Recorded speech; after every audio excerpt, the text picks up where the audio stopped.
விழுப்புரம் மாவட்டம் விழுப்புரம் வட்டம் கண்டமங்கலம் ஒன்றிய சடையாண்டிக்குப்பம் கிராமத்தில் சங்கராபரணியின் கரையில் அமைந்துள்ள அருள் ஸ்ரீ தீபாஞ்சல் அம்மன் வரலாற்றை காண்போம்.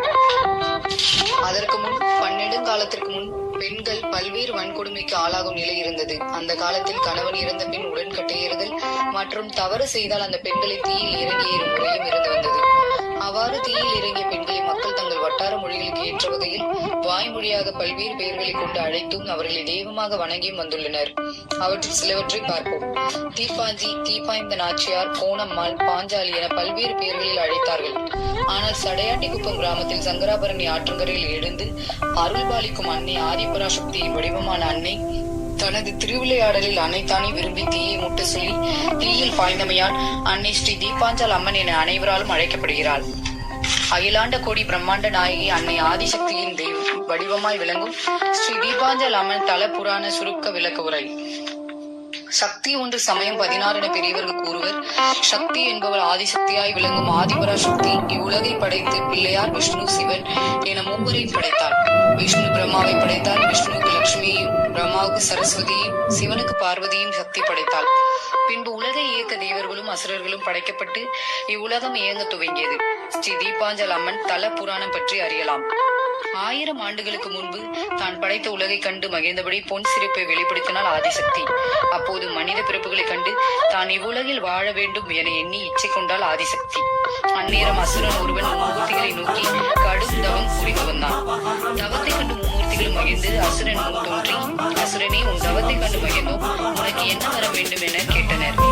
அசுரன் உலகில் உள்ள உயிரினங்கள் அனைத்தும் தாயே என வணங்கும் அன்னை ஆதிசக்தி மண்ணுலகில் பிறந்து தாய்மை அடையாமல் கன்னி பருவத்தில் உள்ள போது அன்னை ஆதிசக்தியின் திருக்கரங்களால் மடிந்து முக்தி பெற வேண்டும் என வேண்டினான். அதன்படியே மும்மூர்த்திகளும் வரமளித்து மறைந்தனர். அசுரன் தன் அசுரபலத்தால் உலகை கைப்பற்றி ஆட்சி செய்து வந்தான். அவன் ஆட்சியில் தேவர்கள் முதல் அனைத்து உயிரினங்களையும் இன்னல் படுத்தினான். இதனை தேவர்களும் முனிவர்களும் மும்மூர்த்திகளிடம் முறையிட்டனர். அங்கினம் மண்ணுலகில் வாழும் தவ வலிமை கொண்ட முனிவர் அவரது இல்லத்தரசிக்கு அன்னை ஆதிபராசக்தி மகளாக பிறக்க வேண்டும் என தவம் புரிந்து வந்தார். ஆதிசக்தி மனமகிழ்ந்து முனிவருக்கு தக்க தருணத்தில் மகளாய் அவதரிப்பேன் என கூறி மறைந்தார். முனிவர் இல்லற வாழ்வில் ஈடுபட்டு 7 ஆண் குழந்தைகளை ஈன்றெடுத்தார். ஆதிசக்தி தனக்கு கொடுத்த வரத்தை மறந்துவிட்டாலோ என எண்ணி மனமுடைந்தார் முனிவர். அந்நேரம் அசுரனின் ஆதிக்கம் அதிகரித்ததால் ஆதிசக்தியிடம் அசுரனை பற்றி முனிவர்கள் முறையிட்டனர். அந்நேரம் சக்தியிடம் வரம் பெற்ற முனிவர் அவரது இல்லத்தரசி மற்றும் 7 பிள்ளைகளோடு காட்டுப்பகுதியில் குடியேறினர். ஆதிசக்தி தனக்கு எப்போது மகளாக பிறப்பால், தனக்கு எப்போது முக்தி அளிப்பாள் என எண்ணி அக்கணமே காட்டுக்குள் குழந்தையின் அழுகுரல் ஒன்று ஒலித்தது. அக்குரலை கேட்ட முனிவரும் அவரது இல்லத்தரசியும் காட்டுக்குள் சென்று பார்த்தனர். அங்கே குழந்தை ஒன்று இருப்பதையும் அக்குழந்தை பெண் குழந்தையாக இருப்பதையும் கண்டு மகிழ்ந்தனர். ஆதிசக்தியை தனக்கு மகளாய் கிடைத்ததாக எண்ணி மகிழ்ந்து வாழ்ந்து வந்தனர். காலங்கள் ஓடியது. ஆதிசக்தி 7 அண்ணன்களோடு துள்ளி திரிந்தாள். பின்னர் ஆதிசக்தி முனிவருக்கும் அவரது இல்லத்தரசிக்கும் முக்தி அளித்தார். பின் அண்ணன்கள் ஒவ்வொருவருக்கும் திருமணம் நடந்து முடிந்தது. கன்னி பருவமடைந்த மங்கையாய் நாட்டு மக்களுக்கு அருள்வாக்கு கூறி வந்தாள் ஆதிசக்தி. நாட்டு மக்களும் உயிரினங்களும் அருள்வாக்கு தரும் அன்னையை தாயே என அழைத்தனர். நாட்டுக்கு அருள்வாக்கு கூறும் பெண் வீட்டு வேலை செய்யவில்லை என 7 அன்னிகளும் அன்னையை தவறாக பேசி பல துன்பங்களை கொடுத்து வந்தனர். வீட்டுக்கு வரும் ஆண்களிடம் தங்கை தவறாக நடந்து கொள்வதாக அன்னையின் அண்ணன்களிடம் அன்னிகள் அனைவரும் உரைத்தனர். இதை கேட்ட அண்ணன்களும் நாளடைவில் தங்கையின் நடத்தையை சந்தேகித்தனர். ஆதிசக்தியும் தான் அவதரித்த நோக்கம் முடிய போவதை எண்ணினார். நாளடைவில் அண்ணன்களுக்கும் சந்தேகம் அதிகரிக்கவே அன்னையின் நன்னடத்தையை நிரூபிக்க அக்னி பிரவேசம் செய்ய வேண்டும் என வற்புறுத்தினர். சினம் கொண்ட அன்னை அச்சமயமே தீ மூட்ட சொல்லி தீயினுள் பாய்ந்தாள். அச்சமயம் அவ்வழியாக வந்த அசுரன் தீயினுள் பாய்ந்த அன்னையை கண்டு எள்ளி நகையாடினான். அசுரனை கண்டு கோபம் அடைந்த அன்னை அசுரனை அழித்து அசுரனுக்கு முக்தி அளித்தாள்.